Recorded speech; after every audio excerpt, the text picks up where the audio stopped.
propósito está trazendo o ensino. Nesta última terça-feira nós falamos de 3 pilares na vida do cristão que devemos ter como igreja, que é a Bíblia como a palavra de Deus, Cristo como Filho de Deus, e somos salvos mediante a graça de Jesus. Nós falamos desses 3 pilares. Na próxima terça-feira nós vamos continuar sobre este tema, e eu quero convidar a você a estar presente junto conosco, você que não teve, e você que estava, meu irmão, fique junto, para que a gente possa concluir e a gente juntos, captarmos tudo aquilo que o Senhor tem ao nosso coração. Mateus 27, versículo de número 45. E desde a hora sexta houve trevas sobre toda a terra, até a hora nona.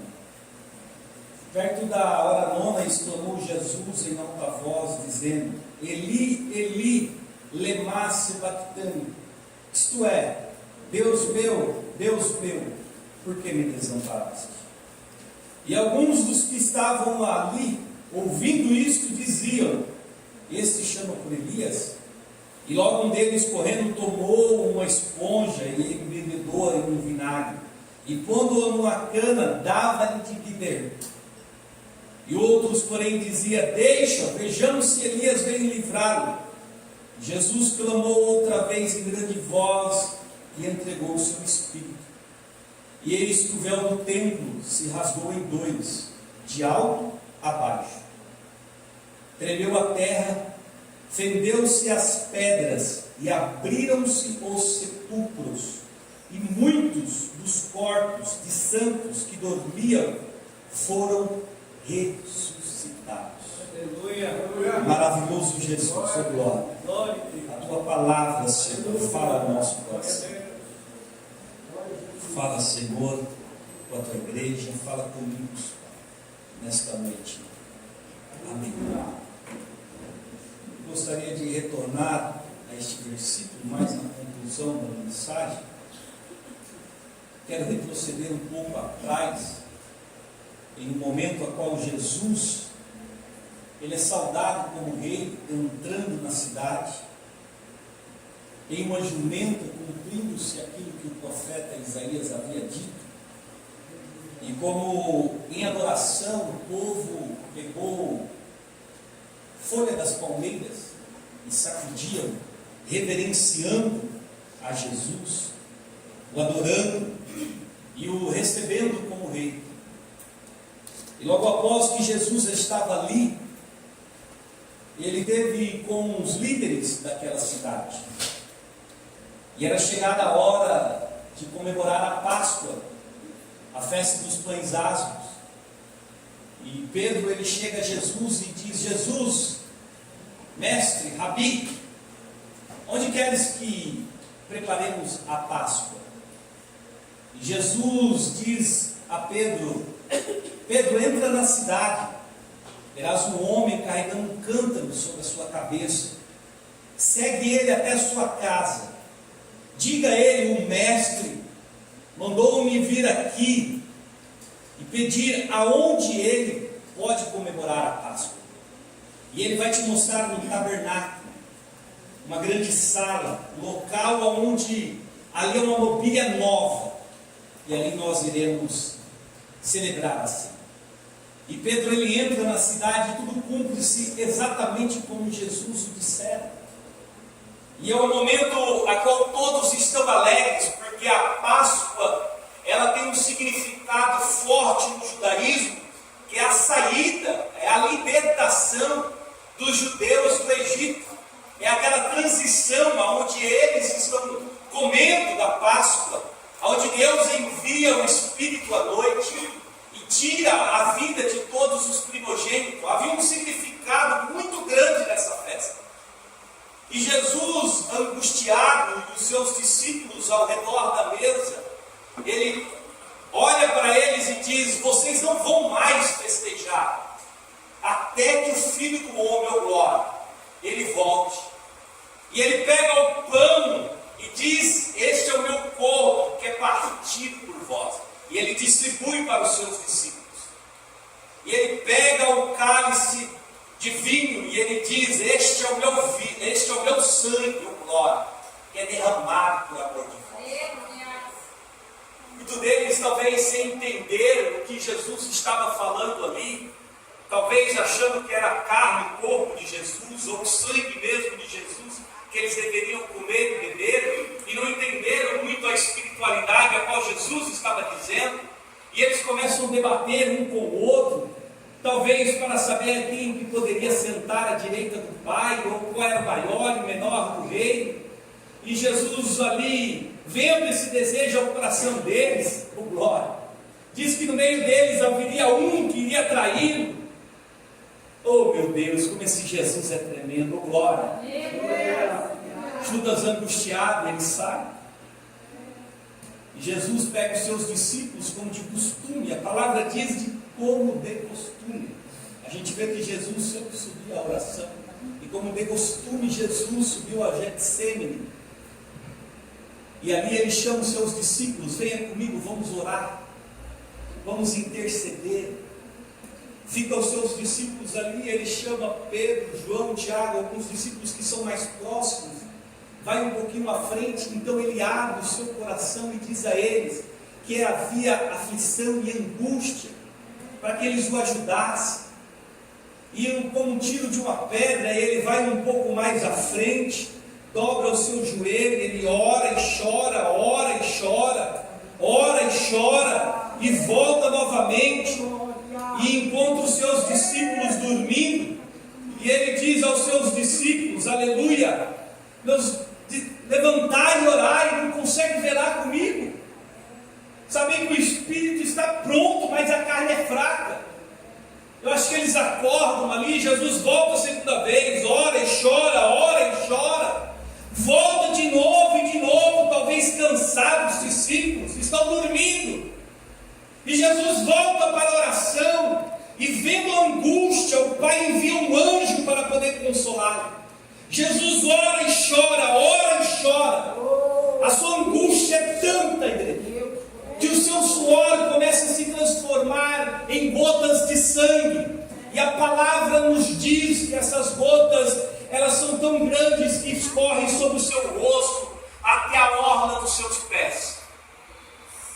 Ele se levanta, pede ao Pai que afaste-se o cálice dele, aparta de mim este cálice, mas todavia seja feito a tua vontade. Aleluia. Oh glória. E havia prazer, e havia gozo do Pai em poder levá-lo à cruz, oh glória. E Jesus, sabendo isso, ele levanta novamente. Os seus discípulos estão dormindo, e ele diz: levanta, aquele que ao qual vos anunciei está chegando. Judas vem, e como um beijo, beija a face de Jesus, o traiu. O que me deixa mais surpreso é que Pedro está armado. Pedro estava andando armado, irmão. Depois de 3 anos com Jesus, Pedro está andando armado, saca da espada, corta a orelha de uns soldados que servia ao sacerdote, e Jesus olha para Pedro e fala: Pedro, guarda a espada, devolva a espada à bainha, porque se eu o quisesse, eu rogaria ao Pai, e o Pai me enviaria 12 legiões. Aleluia, glória a Deus. Pedro, essa sua espada não é nada, Pedro. Essa sua espada é fraca, você não sabe o exército que o Pai pode me enviar. Imagino eu que não havendo mais 3 ou 4 cruzes, Deus então, Jesus, ora por mal, e a sua orelha é restituída. E então Jesus é levado como de uma forma errada, até Caifás, que organiza, junto com alguns ali do Sinédrio, para poder julgar a Jesus. Ele não podia fazer esta reunião à noite, ele não podia estar naquele local, ele tinha que estar no Sinédrio. Estão na sua casa, estão apenas com alguns membros, não estão com todo o Sinédrio, e de uma forma de calúnia, de perseguição, eles começam a julgar a Jesus, eles começam a blasfemar de Jesus.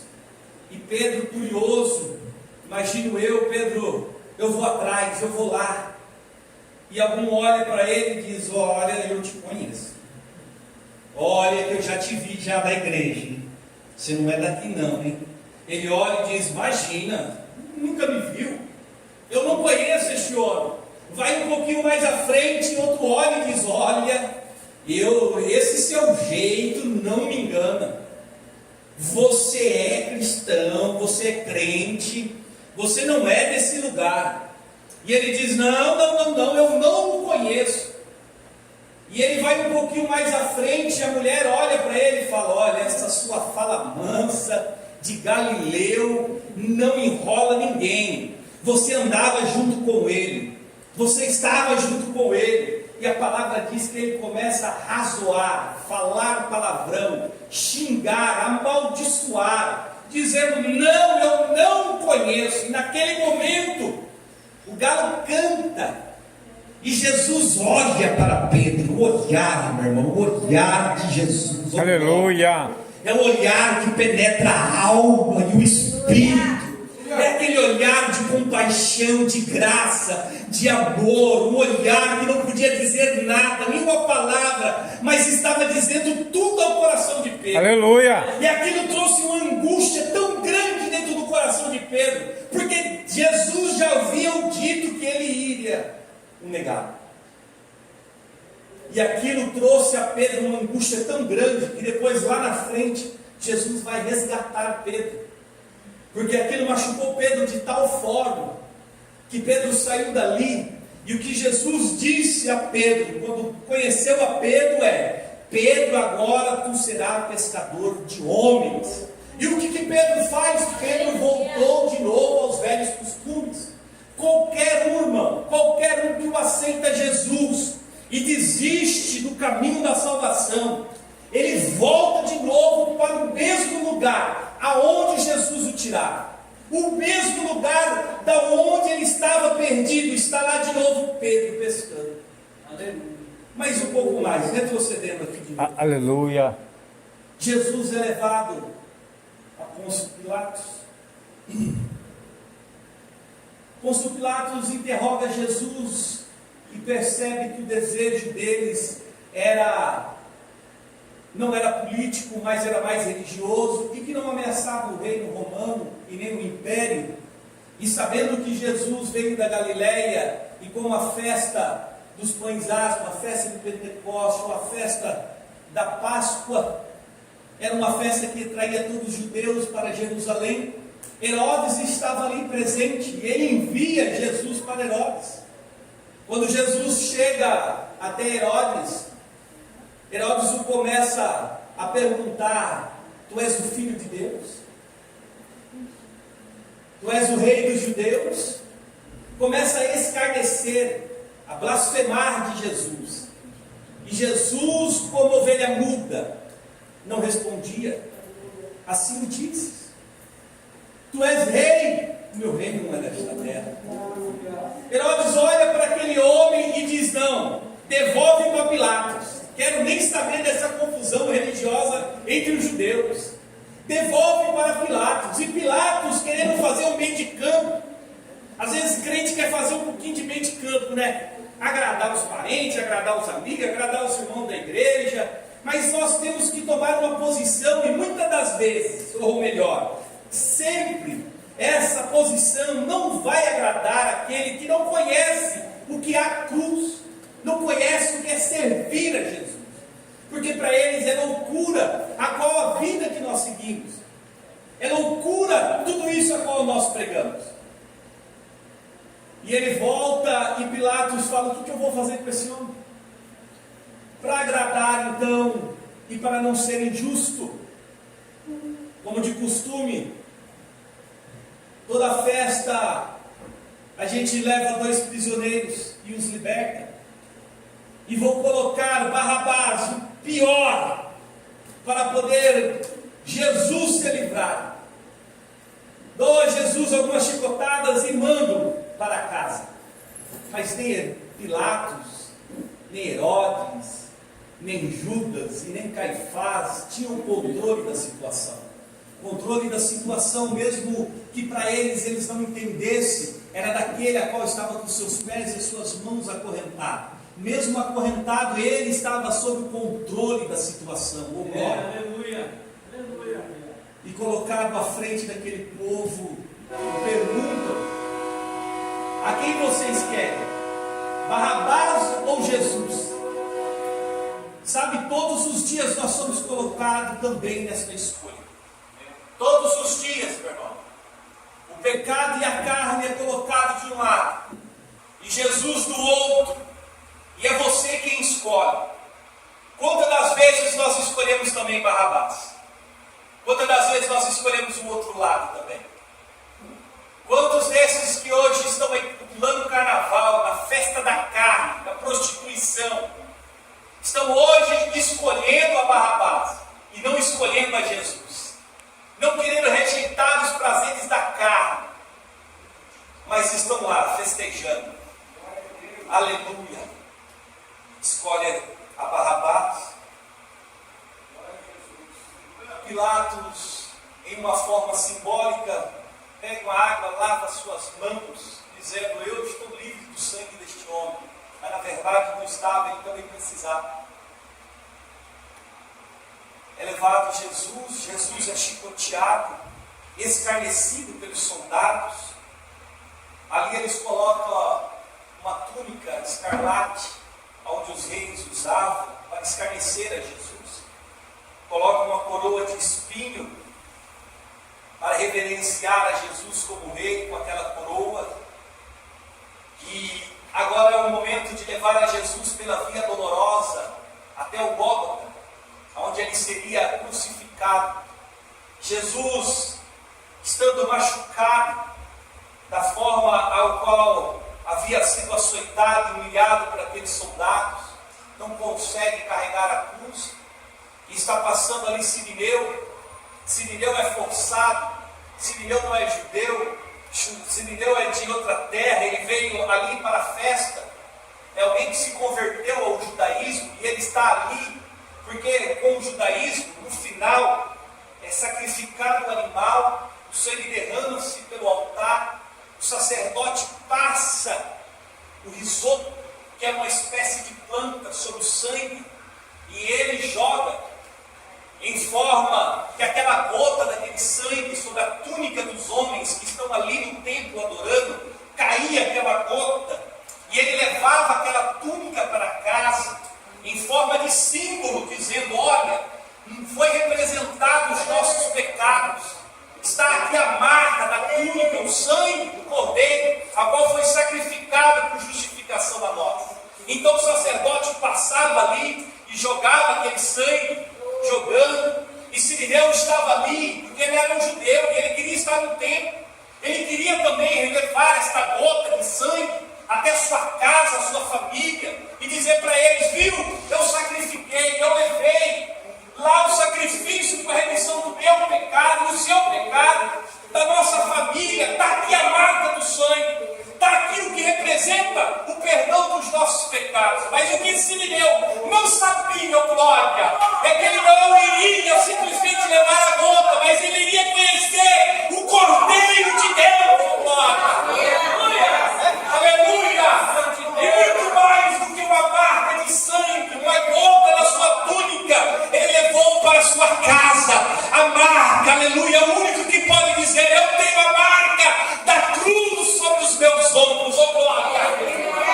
É o único, meu irmão, que pode dizer. Queria levar a marca da gota do sangue, mas levou a marca da cruz, aleluia. Oh glória! Se ia sacrificar o cordeiro, mas conheceram quem era o Cordeiro de Deus.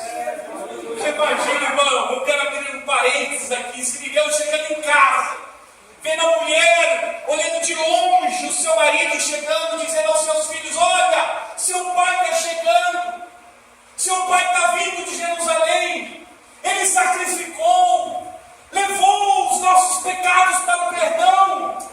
Eu imagino aqueles meninos correndo à sua direção para poder abraçar o pai, dizendo: pai, cadê a gota do sangue? E o pai chorando, dizendo: eu não trouxe a gota do sangue, mas eu vim dizer para vocês conheci, aleluia, quem é o Cordeiro, glória, aleluia. Nós vamos ver um pouco mais lá à frente, os dois filhos de Simão Cirineu se convertendo lá à frente, glória, no outro momento. Jesus está ali, sobre aquele madeiro, Jesus está ali pendurado, em forma de representação de toda a humanidade, cumprindo-se aquilo a qual Deus disse a Adão e Eva, lá no Éden, que viria aleluia, que pisaria sobre a cabeça da serpente. Estava ali aquele a qual Deus o prometera, a qual os profetas anunciaram, a qual os reis reverenciaram, a qual os sacerdotes adoraram. Estava ali, aleluia, a representação da remissão do meu e do seu pecado, oh aleluia.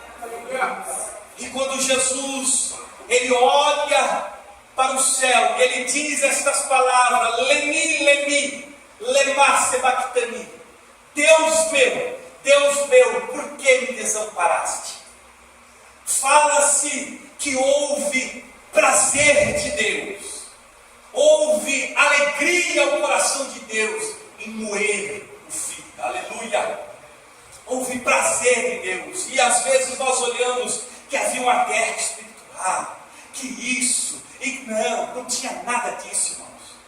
Não tinha nenhuma guerra, muito pelo contrário, o diabo não queria ver Jesus na cruz, não queria que ele morresse, porque a morte de Jesus era uma representação, aleluia, muito grande, a qual ele perderia. Ele queria que Jesus descesse da cruz, ele queria que Jesus retrocedesse. Não havia guerra de demônios e anjos nenhum, não tinha como, irmão, porque Jesus estava ali. Ele era o capitão, ele é o general, ele é o Deus vivo. E quando Jesus olha ao céu, ele diz: Pai, eu entrego o meu espírito, está aqui, aleluia. Jesus morre. A palavra diz que o véu do templo se rasgou de baixo até em cima, caindo-se, abrindo uma oportunidade agora para mim e para você, para podermos chegar diante de Deus e orarmos ao Senhor. Disse que a expressão espiritual foi tão forte que se escureceu o céu. E eu digo a você, irmão, esse céu escureceu porque o sol, ele não podia com a glória de Cristo. Ele precisou esconder a sua glória, a sua luz, para reverenciar a glória de Cristo. Ele escondeu a sua face, mostrando a treva. A opressão a qual o espiritual aconteceu ali foi tão forte que as rochas grandes se fenderam, abrindo-se, partindo-se. E o sepulcro, ou melhor, o cemitério, onde estavam os mortos, se abriram, e aqueles que estavam mortos ressuscitou. Você imagina o que é isso, meu irmão? Você imagina o que é isso daí? Se hoje nós pegando a palavra, aquele cemitério Montenegro, Deus fez de tudo aqueles túmulos e levanta aqueles homens e aquelas mulheres. O que é isso? O soldado vê. Romano, ele olha isso daí, irmão. E ele olha para Jesus e vê tudo aquilo e diz: Este sim é o Filho de Deus. Aleluia! Este é o Filho de Deus. Oh, xarabacantaralecai, aleluia!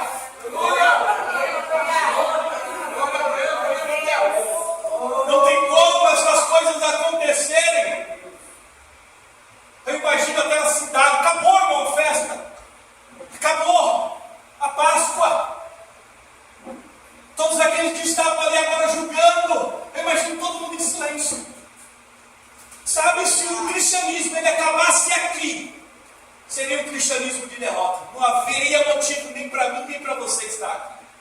Se aqui acabasse a história de Jesus, levado ao sepulcro, sepultado, encostado na rocha, acabou-se. Mais um daqueles 450 que já vieram aí, ou mais um aquele que se dizia que era Cristo e não é. Mas ao terceiro dia, a minha palavra, a Bíblia, ela diz assim, que ia, Tibarinho, glória, pela terceira vez, como costume do judaísmo, que era a última vez que eles iriam visitar o túmulo, para poder levar o bálsamo, para poder colocar ali a sua última oferta. E quando elas estão indo, aleluia, elas se deparam com uma situação que não é de costume. O túmulo está aberto, a rocha não está no local. E quando elas veem o túmulo aberto, elas veem os varões, oh glória, dois varões com roupa resplandecente, que olham para elas e diz: o que vocês estão fazendo aqui? Por que vocês estão aqui no túmulo de novo? Por que vocês vieram de novo trazer as suas flores, suas oferendas? Por que vocês vieram aqui? E elas, talvez aflita, olha para eles e dizem assim: aonde está o nosso mestre? Aonde está ele? Você o pegou, você tirou um pouco dele daqui. Aonde ele está? Imagina o desespero, pastor, ali dentro do coração dessas mulheres. E a resposta daquele homem dizendo: o que você procura entre os mortos, aquele que está vivo? Aleluia! Glória, aleluia! Aleluia! Ai, meu irmão, aleluia! Aqui foi dado todo o poder no céu e na terra e até debaixo dela, oh, glória! A Jesus, a Jesus, a Jesus, aleluia! Ele tem, meu irmão, a chave da morte, aleluia! Ele venceu a morte, oh, glória! Essas mulheres voltam correndo. Irmão, aonde estão os discípulos? Chega lá. Nossa, vocês não sabem. Eu estava lá. Calma, mulher, calma. Eu vi. Ele falou. Eu vi o que? Eu vi Jesus ressuscitou. Não. Nem Tomé. Não, que isso? Imagina. Não, ele falou sim. Tudo isso ele falou. Está vivo. Não está lá. Não. Olha, se eu não tocar lá na ferida, lá na chaga, eu não creio. Aleluia. Eu imagino, irmão, como dizer, glória. Eu imagino Tomé falando isso daí, Jesus, já na sua retaguarda, dizendo: Tomé, pense-me aqui, pode tocar, glória. Aleluia. Aleluia. Aleluia, glória, aleluia. Sabe o que Jesus faz? A primeira coisa, quando aparece aos seus discípulos: cadê Pedro? Cadê Pedro? Onde que está Pedro? Cadê ele? Cadê Pedro? Preciso falar com Pedro. Aleluia. Pedro está lá pescando. Pedro voltou de novo. E Jesus está lá agora na beira da praia. Aleluia. Filho! Ninguém vê. Filho! Glória a Deus. Pegaste alguma coisa aí? Pegamos nada, não! Do outro lado, joga do outro lado. Aleluia! Quem é aquele lá que está falando lá? Não sei, não vai jogar do outro lado. Então joga! Joga quando puxa! 44 grandes peixes. Quando ele começa a puxar, começa a vir alguma coisa na sua mente. Do outro lado, essa voz é conhecida. Esses peixes de novo. Aí vem a sua mente a lembrança de novo. Quem é Jesus? Ele diz: não, ele solta a rede. Ele pula do jeito que ele estava. E ele vai nadando ao encontro. Ansiedade, estava ansioso? Já está nadando ao encontro. Quando ele chega na praia, aleluia, chega caladinho, Jesus está sentado. A brasa está pronta. Tem 2 peixinhos. Aleluia. Para eles comer. Ele senta, fica caladinho, quietinho, angustiado. E Jesus sabe. Pedro, tu me amas? Ele comendo peixinho ali. Dizendo: Jesus, eu te amo. Toma paciência. Comendo peixinho angustiado. Pedro, tu me amas? Aleluia. Oh, xalabacanta, rabecai. Aleluia. Aleluia, aleluia.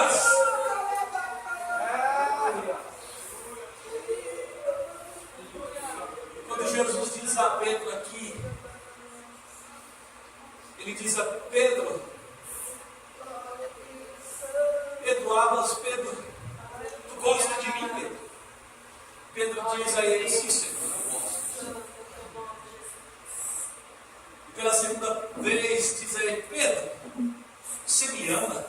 E Pedro olha para Jesus e diz: sim, Jesus, eu gosto de você. Gostar é uma coisa, amar é outra. Gostar eu gosto de muita coisa.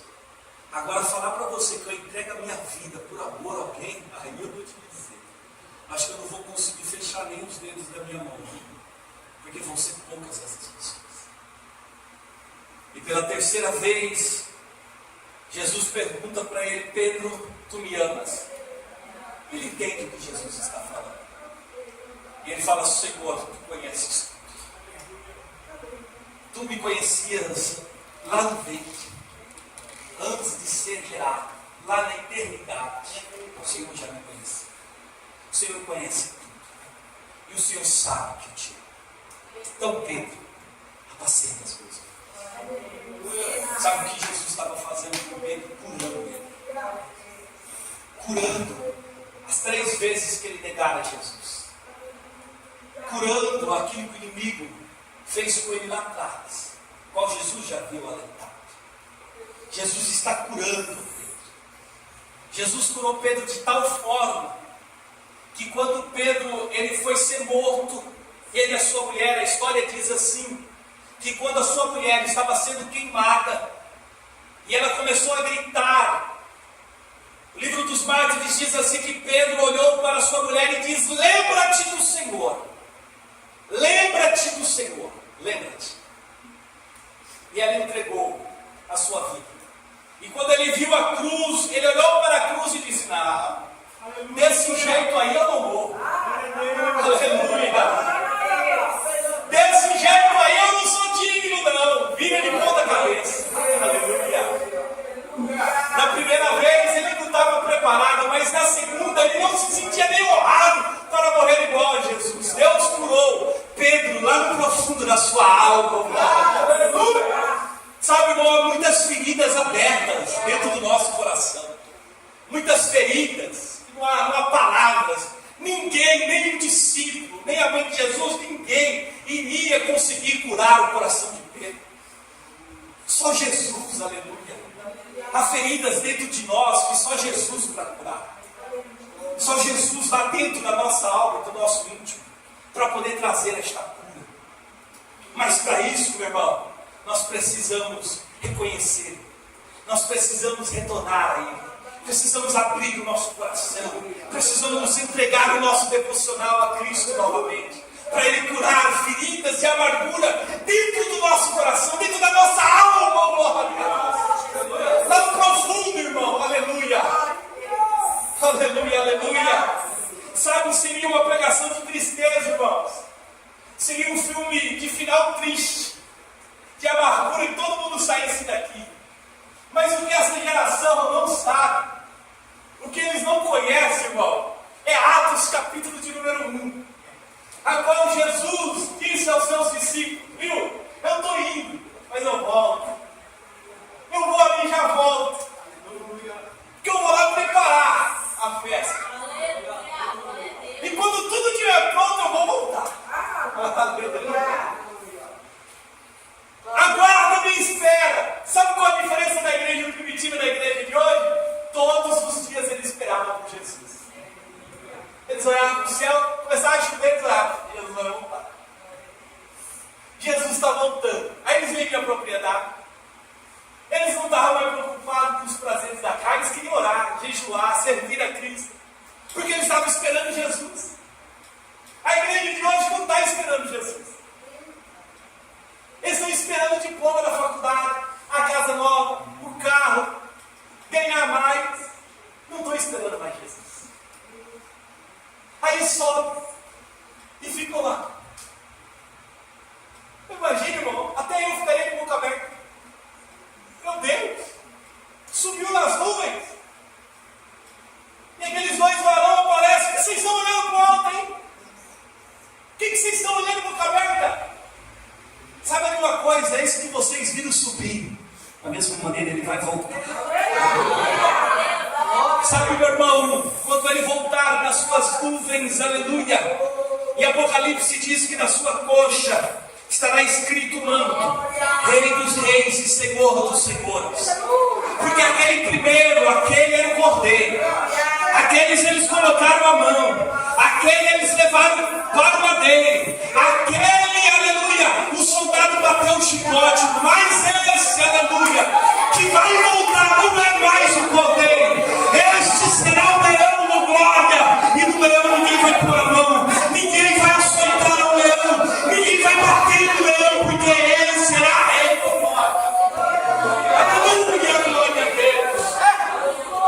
Aleluia. Esse ninguém vai crucificar. Porque o leão ninguém põe a mão. Ele vai vir para reinar. Oh, glória. Esse será o leão. É esse, igreja, que eu espero e aguardo.